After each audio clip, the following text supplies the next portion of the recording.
DayZ is a game with extreme depth. Even I, as a 6,000 hour player, am still learning things from day to day.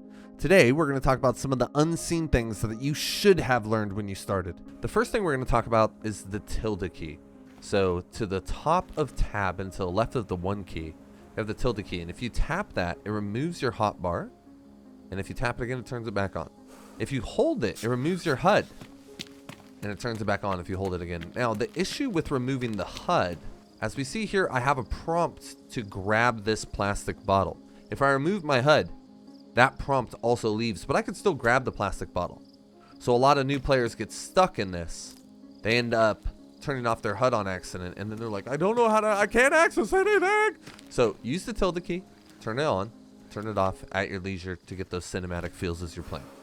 If you ever get bloody hands and you digest anything through these bloody hands, you will be sick. How do you get bloody hands? Well, from cutting anything up, an animal or a survivor. I don't judge. But when you cut that thing up, your hands will be bloodied. You can clean your hands off with 3 items. Alcohol tincture. You could also clean it off with disinfectant spray. You could also clean it off with, iodine tincture.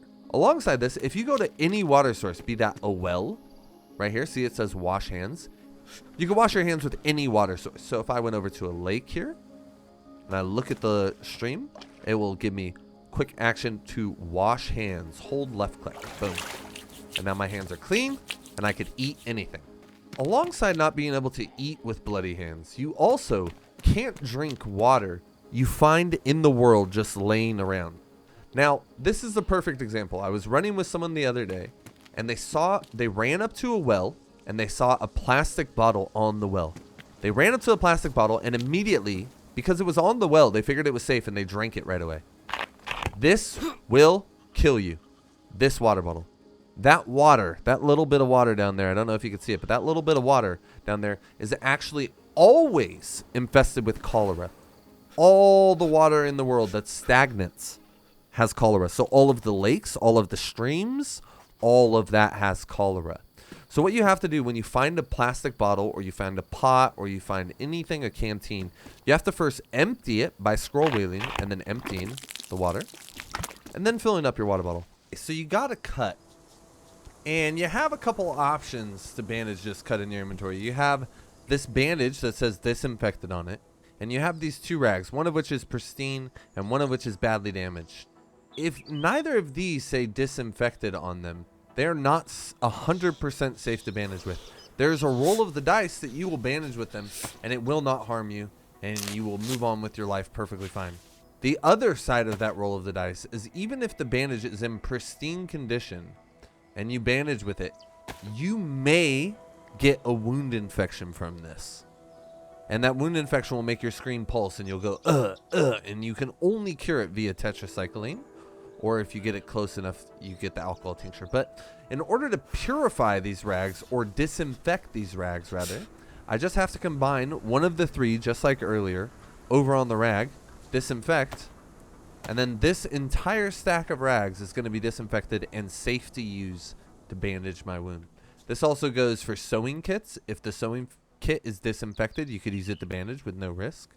And this also goes for bandage. Even if you have a bandage and it isn't disinfected, that means that it's probably not safe to, or there's a chance it's not safe to use. The next thing I'm going to talk about is VOIP, and you could change how loud this is projecting based on pressing up and down on the directional pad. These settings will aggro zombies and they'll let players know where you are. So what I'm going to do here is I'm going to go to the max range of the VOIP and get shot. Now you will receive us. We do not ask for your poor or your hungry. We do not want your tired and sick. It is your corrupt we claim.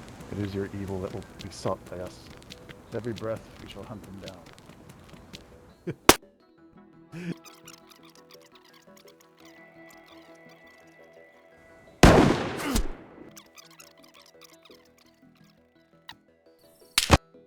As we can see, we have the 3 bodies lined up. I went to the edge of the voice capacity and then had Pants shoot me. That's our buddy helping right here. And as you can see, it gets larger and larger the louder you get. So keep that in mind when you're transferring around the world. Don't be too loud. How you prepare food matters. As Mondian, a content creator for DayZ, made this graph that I've referred to in the past. It tells you how long the food lasts, what it does for you, which ways are best, so on and so forth. And I'll leave this in the description below, but what you need to take from this is dried food, the one that you cook on the top of the rack, gives no water, whereas baked and boiled do. A common misunderstanding with new players is that all vests will give them protection, when actually this isn't the case. The field vests, the assault vests, and the high cap all have 0 damage reduction and 0 shock reduction. It isn't until we get up to the police vest or the stab vest that we get 50% damage reduction and 25% shock reduction. That's what you going unconscious. When we move over to the ballistic vest, we actually have the exact same values of 50 and 25. The better thing about the press vest is that it gives you inventory slots, with the plate carrier being the ultimate with 70% damage reduction and 40 shock. The next thing I want to put y'all on game with is the DayZSA launcher. Now, this is a standalone launcher separate from the base launcher in the normal game, but the base launcher that DayZ standard uses pulls data from this launcher. So if you go to this launcher, you're essentially cutting out the middleman. If you want to join official, I suggest you use the normal launcher. If you're playing any modded map, use the DayZSA launcher. It is way better. The difference is on DayZSA, if I want to filter by map, let's say I want to play Barrington, it's going to show me all those maps immediately. I could refresh and it'll show me the ping and the player pop immediately change for that particular server.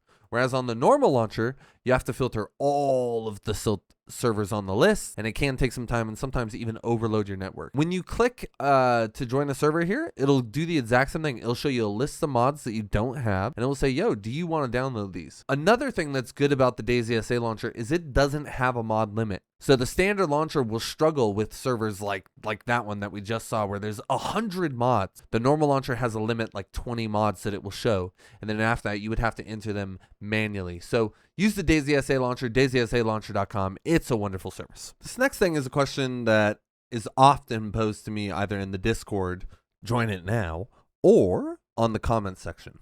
And that is, how many survivors can I have at a time? Now, if we're talking about just official, between Chernarus and Livonia, you get 1 survivor. If you teleport to a different map first person only, your survivor from Chernarus will transfer over to Livonia. Same thing goes for third person. You get 1 survivor per third person Chernarus, third person Livonia. That's 1 survivor. Now, separate from that is the community tab, and every single one of these is going to be a separate survivor. So technically, you have an infinite potential of lives that you can have going at one time, because someone can always make another server here.